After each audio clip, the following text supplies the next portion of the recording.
दर्शक महानुभावहरू नमस्कार। एसटिभी टकमा यहाँहरूलाई स्वागत छ। एसटिभी टकमा हामीहरू खास गरी विभिन्न विषयवस्तुलाई समेटेर कुराकानी गर्दै आएका छौँ। पछिल्लो समय कोभिड-19ले पारेको प्रभाव र त्यसको न्यूनीकरणका लागि विभिन्न निकाय तथा तहहरूले के काम गरिरहेका छन् भन्ने विषयमा नै हामीले विशेष केन्द्रित गरेर कुराकानी गर्दै आएका छौँ। आज हामी धनगढी उपमहानगरपालिका वडा नम्बर 4 ले कोभिड नियन्त्रणका लागि के काम गरेर आगामी दिनमा फेरि कसरी काम गर्दैछ, कोभिड नियन्त्रणका लागि क्वारेन्टाइन व्यवस्थापनदेखि लिएर आइसोलेसन र राहत वितरणमा के कसरी काम गरिरहेको छ र कसरी काम गर्यो भन्ने विषयमा अब हामी कुराकानी गर्नेछौँ। आजको गेस्ट हुनुहुन्छ हामीसँग धनगढी उपमहानगरपालिका वडा नम्बर 4 का वडा अध्यक्ष दीपक थापा। स्वागत छ अध्यक्ष यहाँलाई। धन्यवाद छ यहाँलाई। खास गरी यो वडा नम्बर 4 ले कोरोना नियन्त्रणका लागि सुरुवाती चरणदेखि कसरी काम गर्यो, के छ? हामी वडा नम्बर 4 ले कोरोना नियन्त्रणको लागि इन्डियाबाट आउनुभएका हाम्रा जुन दाजुभाइहरू हुनुहुन्थ्यो उहाँहरूको लागि बोर्डरबाट हाम्रो क्वारेन्टाइनसम्म लिएर आउने गर्थ्यौँ। उहाँहरू आउनुहुन्थ्यो र हाम्रो वडा नम्बर 4 को एकमात्र सामुदायिक विद्यालय श्री राष्ट्रिय तुलसीराम माविको भित्रको बी ब्लक भन्ने जुन एउटा चारैतिर रुखहरू छ र त्यस ठाउँमा सुरक्षित एकान्त भएको हुनाले हामीले त्यहाँ व्यवस्थापन गरेका थियौँ र त्यहाँ बााउन्ड्री नभएको हुनाले हामीले टिनले पनि सामान्य घेरबार गरेर उहाँहरूलाई चाहिँ अब बाहिरबाट भित्र र भित्रबाट बाहिरको अलिकति वातावरण नहोस् भन्ने किसिमले त्यसरी छेकबार गरेर उहाँहरूलाई राखेका थियौँ। त्यस दरमियानमा त्यो स्कुलमा बत्ती यस्तो चिजहरूको अलि आवश्यकता पूर्वाधारहरू कम थियो, पानी थिएन, नल थियो, त्यसमा पानीको समस्या पनि थियो। हामीले खानेपानीको पनि अस्थायी लाइनहरू त्यहाँ जडान गरायौँ कसै दाताहरूबाट। उहाँले के भन्छ हामीलाई सहयोग गर्नुभयो। उहाँको नाम मदन कुँवर हो। उहाँले आफ्नो व्यक्तिगत खर्चबाट क्वारेन्टाइन बसेका व्यक्तिहरूलाई उहाँले चाहिँ पानीको सुविधा गरिदिनु भएको थियो। त्यस्तै टिनको जुन घेरा लगाएको भन्ने कुरा मैले यहाँलाई भने, त्यो हाम्रो यहाँ वार्ड नम्बर 4 मा बस्ने कवाडको जो व्यापार गरेर बस्नु भएको छ उहाँहरूले त्यो टिन लगाएर घेरबार गर्ने सहयोग गरिदिनु भयो र कसैले नगद पनि दिनुभयो। र त्यस्तै खानाको लागि हामीलाई के भन्छ धनगढी होलसेल व्यापार सङ्घ भन्ने एकजना एउटा संस्था छ यहीँ हामीहरूको बसपार्क एरियामा। उहाँहरूले चाहिँ खानाको के भन्छ हामीहरूलाई 15 दिनको लागि चाहिँ सहुलियत गरिदिनु भएको थियो। खाना मात्र नभएर उहाँहरूले बिछ्याउने म्याट खानको लागि उहाँहरूले होटलबाट आफैले पैसा तिर्ने गरी होटलवालाले क्वारेन्टाइनसम्म खाना पुगाइदिने व्यवस्था गरिदिनु भयो र त्यो सहयोग हामीले पाएको थियौँ उहाँहरूबाट। म उहाँहरूलाई फेरि पनि म होलसेल व्यापारी सङ्घलाई धन्यवाद भन्न चाहन्छु। त्यस्तै उहाँको 15 दिन सकिसकेपछि फेरि अनि अब हामीले आफैले सल्लाह गरेर आफैले के भन्छ रकमहरू चन्दा सङ्कलन गऱ्यौँ र हामीले पकाउने व्यक्ति राखेर महिनावारी उहाँलाई तलब दिएर त्यो किसिमले हामीले केही दिनसम्म हामीले आफैले खाद्यान्न राहतहरू किन्यौँ र त्यहाँ पकाएर त्यहाँभित्र क्वारेन्टाइनसम्म पुगाउने व्यवस्था पनि गरायौँ। उहाँहरू केही दिन बस्नुभयो। पछि गभर्मेन्टबाटै के भन्छ अब स्कुललाई अहिले क्वारेन्टाइन नबनाउने र बन्द गरौँ अहिले भन्ने किसिमको कुराहरू आएपछि हामीले फेरि त्यसलाई केही दिन स्थगित गऱ्यौँ। र अब जस्तै अहिले यतापट्टि पछिल्लो समय आएर जुन बाहिरबाट आउने हाम्रो दाजुभाइहरू हुनुहुन्छ उहाँहरूलाई लगभग हामीले चाहिँ आफूले थाहा पाएअनुसार वा हामीलाई उहाँहरूले खबर गरेसम्म तपाईँहरूको आफ्नो घरमा सुरक्षित बस्ने, होम क्वारेन्टाइन बस्ने जस्तो वातावरण छ भने तपाईँहरू त्यहाँ बस्न सक्नुहुन्छ। अन्यथा नगरपालिकाले के भन्छ जस्तै कवडा हलमा गरेको छ व्यवस्था, तपाईँहरू त्यहाँ गएर पनि बस्न सक्नुहुन्छ भन्दा हामी घरमै बस्छु भन्ने धेरैको आशय भएपछि हामीले ल ठिक छ, त्यस्तो के भएपछि समस्याहरू परेपछि बिचमा ज्वरो बिमारी रुगाखोकी के लागेपछि हामीलाई खबर इन्फर्म गर्नुहोस् भन्ने कुराहरू पनि गर्थ्यौँ र उहाँहरूले त्यस्तो किसिमको पनि अहिले चाहिँ त्यो किसिमले छ। र बाहिरबाट आउने व्यक्तिहरूमा अब PCR टेस्टहरू पनि हामीले चाहिँ नगरपालिका मार्फत पनि हामीले गरायौँ। अब कसैलाई देखियो, कसैलाई चाहिँ पोजिटिभ देखिएको थियो, कसैलाई देखिएको थिएन। देखिनेहरूमा हामीले चाहिँ उहाँहरूलाई कतिपयलाई चाहिँ हामीले कन्द्रीको के भन्छ आइसोलेसनमा पनि हामीले यो क्वारेन्टाइनमा पनि हामीले पठायौँ। कतिजना धेरैले चाहिँ हामी घरमै बस्छु सुरक्षित भनेर अहिले उहाँहरू केही व्यक्ति सामान्य 4-6 जना जति होला, बढी त छैनन्। मेरो वडामा त्यति धेरै मात्रामा पनि निक्लेको छैन पोजिटिभहरू र हामीले चाहिँ त्यस्तो किसिमले उहाँहरूलाई व्यवस्थापन गरेर आफूले सकेसम्मको उहाँहरूलाई सुविधाहरू हामीले प्रदान गरेका थियौँ। खास गरी जसरी यहाँले सीमा नाकाबाट नै अब भारतबाट आउने नागरिकहरूलाई सुरुमा क्वारेन्टाइन राख्दा विभिन्न सङ्घ संस्था तथा निकायहरूले सहयोग गर्नु भन्नुभयो, उहाँहरूलाई वहाँदेखि यहाँसम्म रिसिभ गरेर ल्याउँदा र व्यवस्थापन गर्दा कतिको चुनौती र समस्या भएको थियो सुरुवाती चरणमा, र अहिलेको अवस्था चाहिँ के छ? हो, त्यति बेला अलिकति आजभन्दा 4 महिना अगाडि 5 महिना अगाडिको कुरा हो। उहाँहरू भारतबाट जब आउँदाखेरि बोर्डरमा धेरै ठुलो घुइँचो भिड पनि हुन्थ्यो र अब हामी जनप्रतिनिधि पनि पुग्थ्यौँ।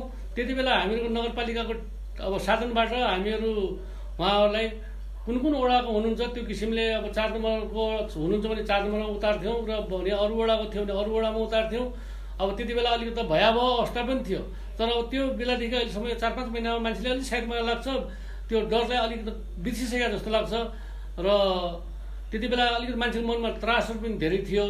अब अहिले आएर त्यति धेरै त्रास नभएर मान्छेहरूले सहजै किसिमले आउने गर्छन् र उहाँहरू आएर होम आइसोलेसनमा बसिरहेको उहाँहरू अब आउनुहुन्छ र आफै आएर आफै होम आइसोलेसनमा बस्नुहुन्छ, होम क्वारेन्टाइनमा बस्नुहुन्छ र उहाँले अब धेरै त हामीलाई इन्फर्म पनि गर्नुहुन्छ कि हामी फलानु भारतबाट आयौँ, फलानु ठाउँबाट आयौँ भनेर।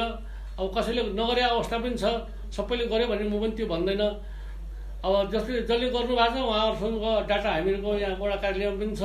हामीहरू उहाँलाई के भन्छ नगरपालिकाले चेकअप गर्ने दिन हामीलाई खबर गर्नुहुन्छ, फलानु ठाउँ हाम्रो आज चेकअप छ, तपाईँहरूको वडामा कोही छ भने पठाइदिनुहोस् भन्नुहुन्छ र हामी उहाँलाई आएको केही दिन 2-3 दिन 4 दिनमा हामी उहाँलाई चेकअपमा पठाउँछौँ। त्यही छ अहिलेसम्म। खास गरी त्योसँगै उनीहरू आइसकेपछि अहिले पनि विभिन्न समुदायहरूमा पछिल्लो समय आउने मान्छे समुदायमा कोरोना देखिएको छ। तपाईँले भन्नुभयो 4 नम्बरमा पनि 5-7वटा केसहरू त्यस्तो छन्, तर अहिले होम आइसोलेसन गर्दा समुदायमा कोरोना फैलियो भन्ने एक किसिमको आकलन गरिएको छ। अब ती बसिरहेका मान्छेहरू आफ्नै घरमा सुरक्षित तरिकाले बसिरहेका छन् या फेरि तिनीहरूबाट समुदायमा कोरोना सर्ने जोखिम र खतरा कतिको छ, त्यसतर्फ वडा कार्यालयले कसरी ध्यान दिइरहेको छ? अब यसमा मैले भन्नुपर्दा कस्तो छ भने इन्डियाबाट आउनेहरू मेरो वडामा त्यति धेरै जति अरू वडामा छ त्यति धेरै मात्रामा छैन, छ नभएको होइन, अलिक कम मात्रामा छ र जुन यो पोजिटिभ निक्लिने जुन यो केसहरू छ त्यो पनि धेरै छैन। त्यो पनि अहिलेसम्म मैले आफूले रेकर्ड राखे अनुसारले अब धेरैमा धेरै 20-22 जना जतिको मसँग होला लिस्ट पोजिटिभ भएकाहरू र उनीहरू के भन्छ दोस्रो चोटिको तेस्रो चोटिको चेकअपमा उहाँहरू फेरि नेगेटिभ पनि आउनुभएको छ। त्यो रेकर्ड पनि छ हामीसँग। र अब समुदायमा भन्नुभयो, समुदायमा जस्तै बाहिरबाट नआएको मान्छेहरूसँग पनि के भन्छ यहाँ पोजिटिभ देखेको केसहरू छ 2-4 जनामा मैले त्यो पनि भेटाएँ। उहाँहरू कोही जानु भएको छैन र उहाँहरू घरमा कोही आउनु भएको छैन भनेपछि अब त्यो त समुदायमा अब उहाँहरूलाई पनि कोरोना देखियो भन्ने किसिमको छ। त्यस्तै मेरो यहीँ वडा कार्यालयकै छेउमा एकजना चौधरी परिवारमा हुनुहुन्छ, उहाँहरूको चाहिँ 14 जनामा चाहिँ पोजिटिभ देखेको केस पनि थियो, तर अहिले चाहिँ एकजना चाहिँ त्यति राम्रोसँग क्लियर अझ भएको छैन, अरूलाई चाहिँ सामान्य भइसकेको हामीले खबर पाएका छौँ। अहिले चाहिँ उहाँहरूलाई चाहिँ खास के गरिराख्नु भएको छ? पोजिटिभहरूलाई चाहिँ अब घरमै राख्ने या आइसोलेसन धनगढीले बनाएको जस्तो कबोर्डहरू र उर्माको आइसोलेसनमा राख्ने काम हुन्छ कि पोजिटिभ देखिसकेपछि घरमा नै हुन्छन् उहाँहरू? अहिलेको सन्दर्भमा यतातिर आएर केही दिन यता जस्तै मैले अहिले भर्खर तपाईँलाई मैले यहाँलाई दर्शाएँ मेरो वडाको छेउमा अब चौधरी परिवारको थियो भनेदेखि 4 जना थियो। मैले 4 जनालाई के भन्छ कन्नरी के भन्छ आइसोलेसनमा उहाँहरूलाई पठाएँ। उहाँहरू जानु पनि भयो र मैले उहाँलाई आग्रह पनि गरेँ तपाईँ एकै घरमा 4 जना हुनुहुन्छ, अब यत्रो एउटा घरमा 4 जना देखेको मतलब पोजिटिभ भएको अडोस पडोसले थाहा पाएपछि फेरि भोलि एउटा विरोधको आवाज पनि आउँछ। बरु तपाईँ त्यहाँ जानुहोस्, त्यहाँ सुविधा छ बस्नुको लागि, तपाईँलाई अलिक के हदसम्म केयर पनि हुन्छ, एउटा इन्भाइरोमेन्ट छ त्यहाँनिर अलिक हस्पिटल जस्तो, जानुहोस् त्यहीँ गएर बस्दा राम्रो हुन्छ भनेर मैले चाहिँ त्यो व्यवस्था भन्दाखेरि उहाँहरूले ठिक छ हामी जान्छु भन्नुभयो। फेरि नगरपालिकाले एम्बुलेन्स पठाउने कुरा गर्दाखेरि मैले उहाँलाई भने एम्बुलेन्स नपठाउनुहोस्, एम्बुलेन्स पठाएपछि अहिले फेरि यहाँहरूको भयावह के किन भयो भन्ने एउटा ठुलो कुरा बन्छ र उहाँहरूको आफ्नो निजी प्राइभेट साधन गाडी थियो त्यो लिएर उहाँहरू चाहिँ आफै जानुभयो र पछि अहिले चाहिँ सबै घर फर्किसकेको अवस्था छ। यहाँनिर जसरी अब वडा कार्यालयले भारतको नाकादेखि क्वारेन्टाइन र अहिले त्यसपछि क्वारेन्टाइनको व्यवस्थापनदेखि लिएर चेकअपको कुरामा जसरी सहजीकरण गर्यो, सुरुवाती चरणमा अवस्था जटिल थियो, त्यतिखेर 3 महिना लामो एकदमै लकडाउन भयो। त्यो अवस्थामा स्थानीय तहहरूले आफ्नो तरिकाले राहत वितरणका कार्यक्रमहरू पनि गरे। हाम्रो वडा नम्बर 4मा कति राहत वितरण गर्यो र कसरी राहत वितरण गरेको थियो त्यो अवस्थामा? त्यति बेला पहिलो चरणको राहत वितरण गर्दा मान्छेलाई त्यो 3 महिना चान्चुनको लकडाउनले गर्दाखेरि समस्या त परेको थियो। अब समस्या पर्दाखेरि नगरपालिकाबाट हामीलाई त्यति बेला पहिलो चरणको हामीले राहत वितरण गर्दाखेरि 10 किलोको एभरेजले चामल दिएको थियो प्रति परिवार भनौँ वा घरमा। हामीले त्यो किसिमले घर घरै गएर लगभग के भन्छ चान्चुन 600 जना जतिलाई हामीले राहत वितरण गरेको थियौँ पहिलो पटक। र दोस्रो पटकमा हामीले चान्चुन 1150 जतिको हाराहारीमा राहत वितरण गऱ्यौँ। अब मैले यो तपाईँलाई 1150 भनेर कसरी बढ्यो भन्ने प्रश्न पनि यहाँको मनमा आउला। हामीले त्यति बेला पहिलोचोटि जाँदाखेरि मान्छेको घरको अवस्था, मान्छे अपाङ्गता अथवा गर्भवती यो खालको एउटा क्राइटेरिया बनाएर हामीले त्यो किसिमले दिएका थियौँ। दोस्रोचोटि हाम्रो 1150 को हाराहारीमा पुग्नु गयो। अब यो बढ्ने क्रम चाहिँ कसरी भयो भनेदेखि राज्यले एउटा क्राइटेरिया बनाइदिएको थियो, यातायात मजदुर, काम गर्ने कामदार।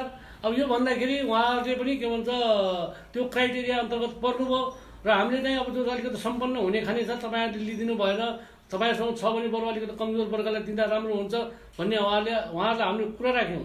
उहाँले के भन्नुभयो भनेदेखि तपाईँहरूले दिने हो र तपाईँहरूको घरबाट दिने हो, तपाईँहरू के भन्छ राज्यले हामीलाई दिएको सुविधा जनताले दिएको त दिनुहोस् न।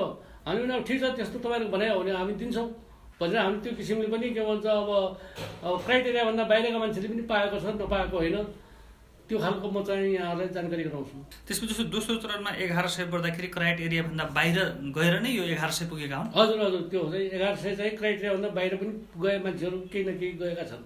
जस्तो यहाँले त्यतिखेर अब यातायात मजदुरलाई पनि राहत वितरण गरे भन्नुभयो। यातायात मजदुरहरूलाई चाहिँ कसरी राहत वितरण गर्नुभयो? खास गरी 4 नम्बरमा सुदूरपश्चिमको सबैभन्दा ठुलो बस पार्क पनि छ, त्यतिखेर धेरै बसमा सार्वजनिक यातायातमा काम गर्ने मजदुरहरू पनि एकदम समस्यामा परेका थिए। तिनीहरूलाई चाहिँ कसरी राहत वितरण गरिएको थियो? पहिलोचोटिको राहत वितरण गर्दाखेरि बस पार्कमै गएर त्यहाँ अब मलाई यसरी अहिले ठ्याक्कै याद त भएन, मैले कहीँ होला रिकर्ड, लगभग मैले 37 जनालाई के भन्छ 5 किलोको हिसाबले चामल दिएर अरू त्यसमा चाहिने अरू आवश्यक खाद्यान्न पनि थियो, प्लस तेल दाल नुनहरू पनि त्यो किसिमले 37 जना काम गर्ने, जस्तै खलासी कन्डक्टर भन्ने हुन्छ निम्न वर्गका, उहाँहरूलाई धेरै समस्या परेको थियो। अब गाडी मोटर बन्द छ, होटल व्यवसाय बन्द छ, उनीहरूले खाने ठाउँ समेत पनि थिएन।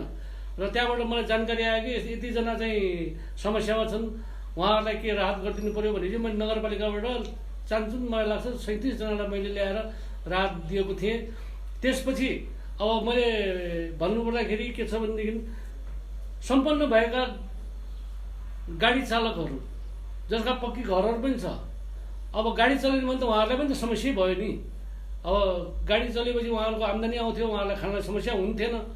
अब गाडी नचल्नाले त अब सबै चिज बन्द भइसकेपछि त उहाँहरूले पनि माग गर्नुभयो, हामीलाई पनि चाहियो, त्यो किसिमले हामीले उहाँहरूलाई पनि हेऱ्यौँ, दिएको हो। वडा कार्यालयले यति धेरै 1100 भन्दा बढी मान्छेलाई राहत वितरण गरिरहँदा यहाँहरू सुरुवात चरणदेखि नै यो राहत वितरणमा वडा नम्बर 4 मा अलि विवादै देखिएको थियो, अरू वडामा पनि यो भयो। खास यो अलि विवाद चाहिँ यो कसरी भयो, यो बाहिर आएको कुरा पनि छ, यो अनियमितता भयो राहत वितरणमा भन्ने कुराहरू छ, खास के हो यो पनि? मैले यसमा भन्नुपर्दाखेरि के छ भनेदेखि राहत वितरणमा हामीहरूको 3टा वडामा मलाई लाग्छ 15 किलोको चामलको ब्याग आएको थियो। 15 किलोको ब्याग थियो प्लस 20 किलोको ब्याग पनि थियो। 20 किलोमा चामलमा खराबी देखिएको थिएन। 15 किलोमा सामान्य किरा फाटफुट्ट कसैका कट्टाहरूमा देखिएको थियो। त्यो चाहिँ एउटा विवाद बनेको थियो। अब पैसा तिरिसकेपछि राम्रो चामल ल्याउनुपर्छ भन्ने हामीहरूको पनि धारणा हो।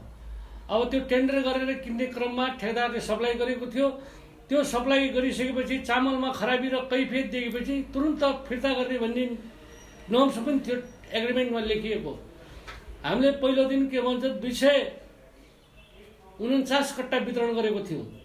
भोलिपल्ट बिहान 2टा कट्टा लिएर मान्छे आए कि चामलमा कैफियत छ, यस्तो भयो ऊ भयो खराब भयो भनेर हामीले ठिक छ यो राख्नुहोस्, हामी तपाईँलाई राम्रो चामल दिन्छौँ भनेर भन्दाखेरि उहाँहरूले त्यही कुरालाई एउटा इस्यु बनाइदिनु भयो र त्यो अलिकति विवादित भयो। र त्यसपछि हामीसँग 350 कट्टा अझ बाँकी थियो 15 केजीको। र त्यो अहिले पनि के भन्छ हामीसँग स्थगितै छ, त्यो हामीले वितरण गर्न पाएनौँ। नगरपालिकाले हामीलाई अहिले वितरण नगर्ने विवाद भयो भनेर। अब त्यसपछि मसँग 20 केजीको कट्टा पनि थियो, चान्चुन 400 ब्याग थियो। त्यो 400 ब्यागलाई अब मान्छे त लिन बाँकी धेरै छन्।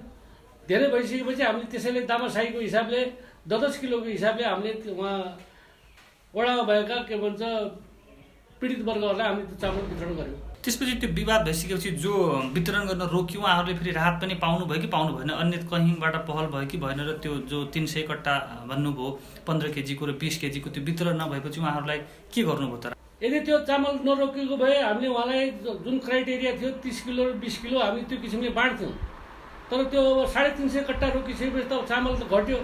अब त्यो वितरण गर्न नपाइसकेपछि हामीसँग 400 कट्टा थियो। त्यसलाई हामीले 10 किलो गर्दाखेरि 800 जनालाई त्यो फेरि हामी प्रतिपूर्ति गरायौँ। यो वितरणमा पनि अब चामलमा अब यो तकुरुटी छँदैछ त्यसमा पनि अब फेरि यो मरेको मान्छेलाई पनि वडा नम्बर 4 ले राहत वितरण गर्यो भनेर अहिलेसम्म पनि एउटा चर्चाको विषय बनिएको छ। खास गरी यसको वास्तविकता चाहिँ के हो? अब यो समाचार कुनै मिडियाबाट प्रसारण भयो, त्यो प्रसारण भइसकेपछि हामी पनि हैरान भयौँ। मृतकलाई 5 वर्षपछि के भन्छ राहत वितरण भयो भनेर समाचार प्रसारण भएको थियो। अब त्यसमा अब हामी सशङ्कित भयौँ।